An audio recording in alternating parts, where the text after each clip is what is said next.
Hi, I'm Scientific Illustrator Stephanie Rozzo. Welcome to Nature Sketch Crate Step-by-Step Axolotl instructional video. In this video, I'll be showing you how to paint the axolotl by using Nature Sketch Crate step-by-step painting instructions. Help this tiny business by clicking that like button. Subscribe to this YouTube channel and shopping for crates at naturesketchcrate.com. First, collect all the materials you need.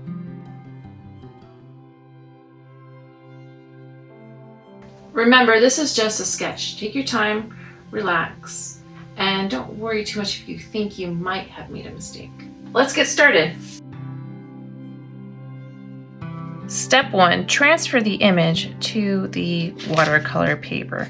So first, you want to make sure you tape the transfer image to the back of the watercolor paper. Make sure you don't cover anything that you plan to transfer, like the hole punch lines or any of the lines of the image itself. And then take your transfer paper. As you can see, it can be used over and over. I've used it a few times before. You'll want it dark side down, light side up. Place it on top of your watercolor paper, and it just needs to be underneath anything you plan to transfer. Start anywhere you like. Just go ahead and trace over a line, and then gently hold down the image and the transfer paper and check to see that that's transferring dark enough. You want to be able to see it at the end after you add the watercolor paper, so you want it fairly dark. And this will help you to redraw the lines at the very end after you paint the image.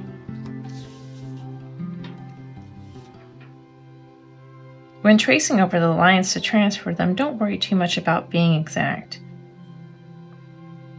This is just a sketch, and it will be perfectly imperfect. This is meant to be a relaxing activity, so put on maybe some music or a podcast or an audiobook, or sit outside and listen to nature, and take your time transferring all the lines.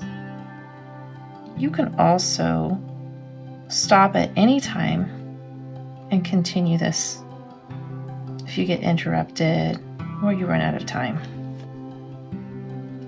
So go ahead and trace over all of the lines to transfer them.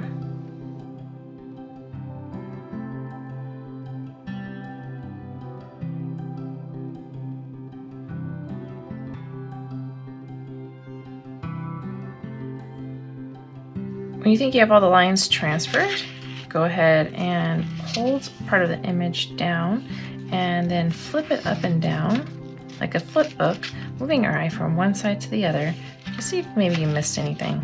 I always end up missing something. And if you don't add it at this time, that's okay too. You can always leave it out or add it in later. This is your sketch, so it is individual to you. It looks a little bit different, that's great. You can also add the lines you missed later as well, if you notice it later on. And then go ahead and transfer the common name and scientific name if you want to.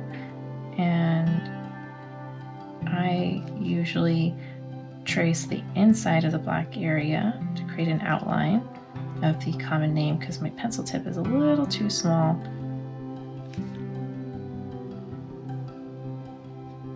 And then I trace right over the scientific name to transfer it. You can also transfer the hole punch lines at this time. You can also add them in later if you want. Go ahead and remove your graphite transfer paper. Like I said before, it can be used over and over and over, so make sure to save that for future use. And then remove the tape from the back of the watercolor paper and remove it from your transfer paper.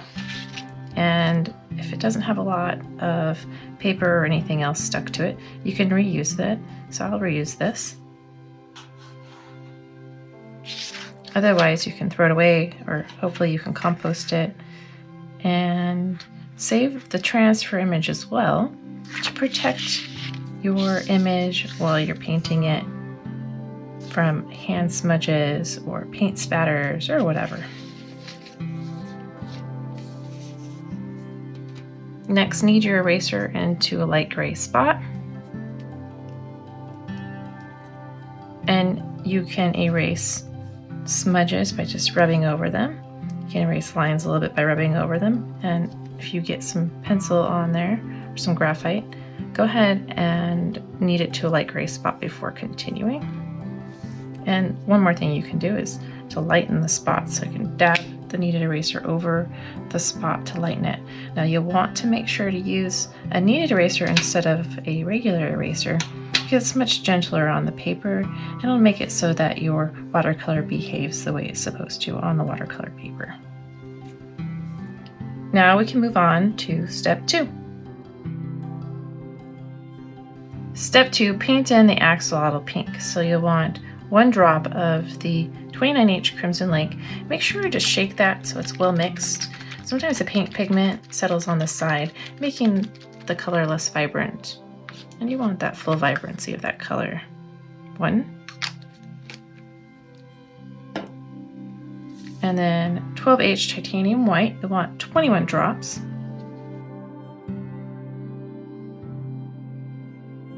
21. Mix that up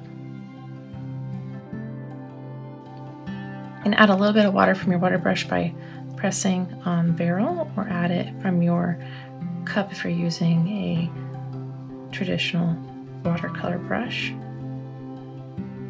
Dab it off on your towel and test it out. It looks like the right color, so I'm going to go ahead and bring it to the side. We're going to use the wettest, lightest version of this color, so it's going to have the most water added to it in my palette, making it appear light when I'm painting with it. Dab it off on my towel and test it out. Looks like it might need to get just a little bit lighter, so I'm going to add more water to it, mix it up. And be careful not to mix it with my original color here. I'll just end up adding more pigment and making it darker. Dab it off on my towel and test it out. That looks right, so I'm going to add it to my painting. I'm going to add it to the entire axolotl except for the eyes. And I'm going to paint it in section by section, and I'm going to do it from left to right because otherwise I might smudge it with my hand. And I'm going to use just kind of the same technique I would with a marker or a crayon, just starting from one side to the other and adding it in. And I'm not going to worry too much about inconsistency with the color. I'm just going to add it over. If it's some white areas, you can just go ahead and paint over those still while it's still wet. And I recommend working in spaces, so you can see I filled in this entire space. And if you wanted it to be a little darker here, you can pick up more paint before continuing on and keep going. And pick up a little bit more, and then I'm going to work on another space, just kind of adding it in again like I would with a crayon or a marker. Just filling it in and not worrying too much about getting paint outside of the lines. This is just a sketch, and makes it for a nice stylized look when you get paint out over the lines. I'm circling the eyes to make sure that I don't get any paint inside of them, but if you do, it's okay too. It's just going to be perfectly imperfect. I'm just going to add this paint in to all of these spaces the same way. And you don't want to add too much water to your paper itself. This paper is smooth, and so if you put too much water, it'll cause it to buckle.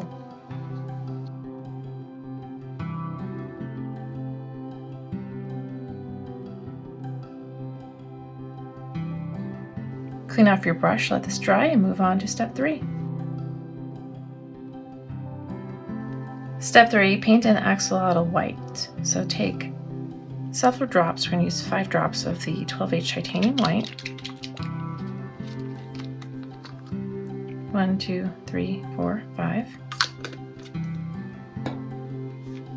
Got a little bit here. Clean that up before I continue. And then add a little bit of water to it, not too much. Just want it to be able to move kind of like a cream So you don't want it to get stuck on your paper when you're applying it. And pick up a whole bunch of that, dab it off onto your towel, and then again, just paint it over your painting, picking up more and adding it liberally. And this might be kind of hard to see. It's a very subtle change in the image.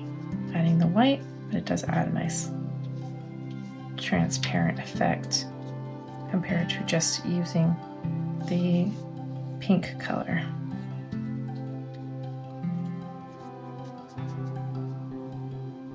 You can just paint that over the eyes if you want to. I'm just going to try to avoid them again.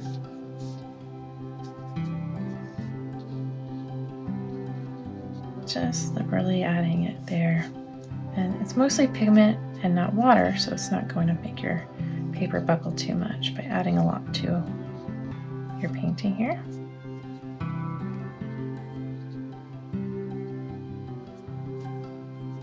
So it's kind of a dry, darker color.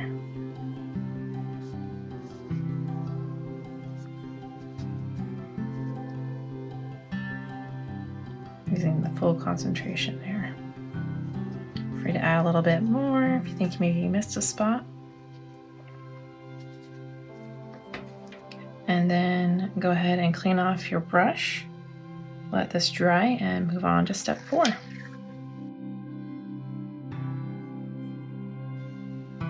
Step 4, paint in the axolotl pink. So we're going to use the pink again. We're going to pick up a little bit of it and use a color that's a little bit darker or drier in our palette than the wet light color we used in step 2.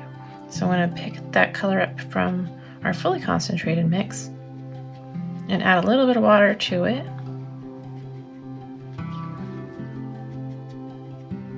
And then test it out to see if it's the right color. That looks about right to me. So I'm going to pick up a little bit more and I'm going to add it like I see in step 4's image. And don't worry too much about being exact. Feel free to make it your own and add it in some spaces, and basically adding kind of like a shadow to create a little more contrast to get this to look a little more three-dimensional, even though it doesn't have a lot of different layers of paint. And pick up more paint whenever you need it and just kind of apply it in aligned motion to your painting.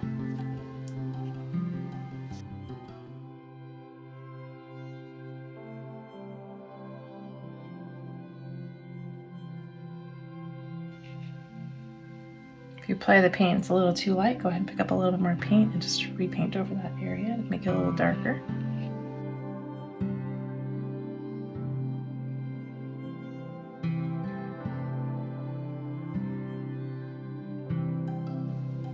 Once you've applied all the paint you want to add, go ahead and clean off your brush, let this dry, and move on to step 5. Step 5, paint in the axolotl blue. So go ahead and mix the axolotl blue by taking 1 drop of the 16H cobalt blue and 4 drops of the 12H titanium white. 4. Mix it up, adding a little bit of water. Test it out. Looks good. I'm going to take it to the side and add some water to it. We don't want it to be super light, so I'm going to add a little bit of water, not too much, and then test it out on my paper. And maybe a little lighter, so add a little bit more water. Dab it off on my towel and test it out one more time. That looks like the right color. So I'm going to pick some more up and then roll my tip on my towel to get a finer tip and add it to the eyes. And I'm just going to add it kind of outlining the outside of the eye, preserving some of that white in the center. Once you've added the blue color, go ahead, clean off your brush, let this dry, and move on to step 6.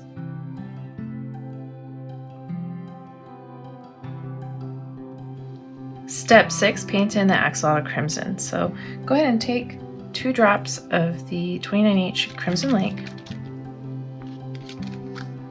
You could use just 1 drop, but 2 drops is helpful to have a little bit more to work with. Add a little bit of water to that in your palette so it moves smoother on your paper. Test it out.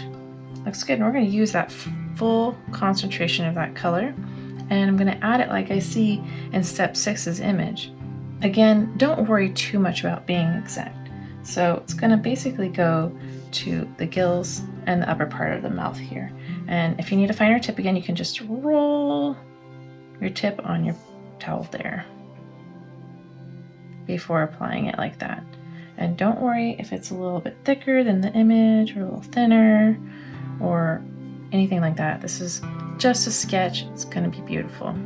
So pick up more paint whenever you need it, dab it off on your towel, or roll your tip whenever necessary as well. And add it like you see in step 6's image, and you can also refer to your final reference image if that helps as well.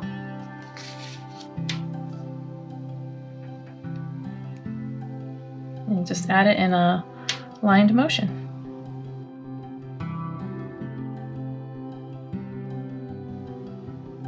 And if you're finding it's moving a little bit too much, or you maybe have too much water, just dab it onto your towel to reduce that so you can get a little more control.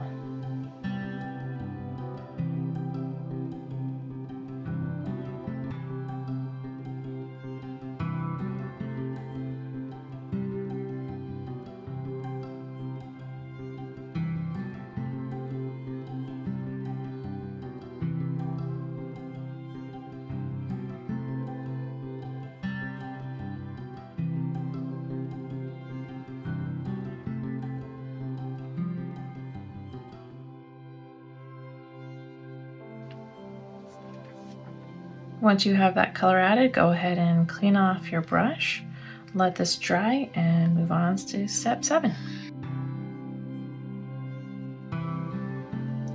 Step 7, add ink lines. So you'll want to start with the smallest micron, the black 005 micron. These micron pens are archival quality and waterproof once they dry, so highly recommend using these. And you want to go ahead and redraw all of the lines except for the gill stalk lines, so these outside right here, and the fingernail lines. So go ahead and go throughout and redraw those lines, and do make sure your painting is dry so you don't smudge it. And if you want to protect your image from smudges from your hand, maybe some oils, go ahead and put your transfer paper over to protect it. You can redefine the lines as well by drawing around wherever your paint landed instead of the original lines. This is meant to be a relaxing activity, so again, put on a podcast, some music, maybe an audiobook, and just relax and redraw the lines.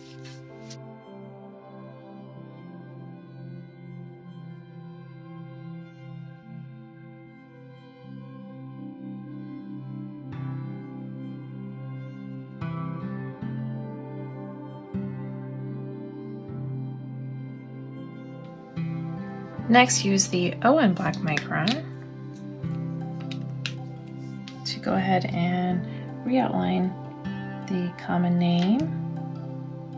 You can fill it in with this micron too if you like. And then thicken some lines of the mouth.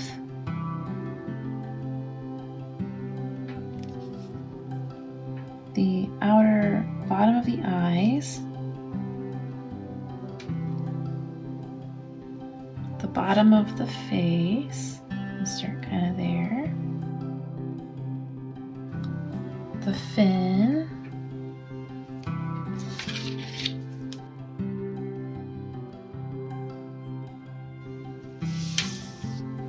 And the front legs, hands, and fingers.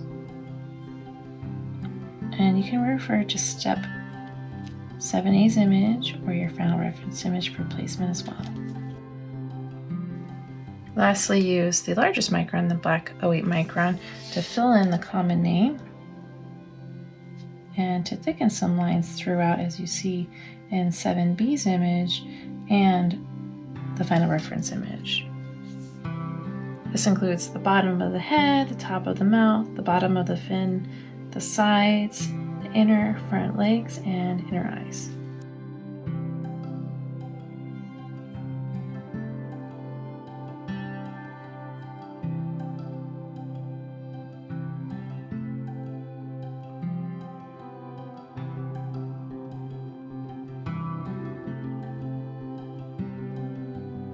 I've added all the ink lines I'd like to add. If you'd like to add more or more paint, feel free to do that.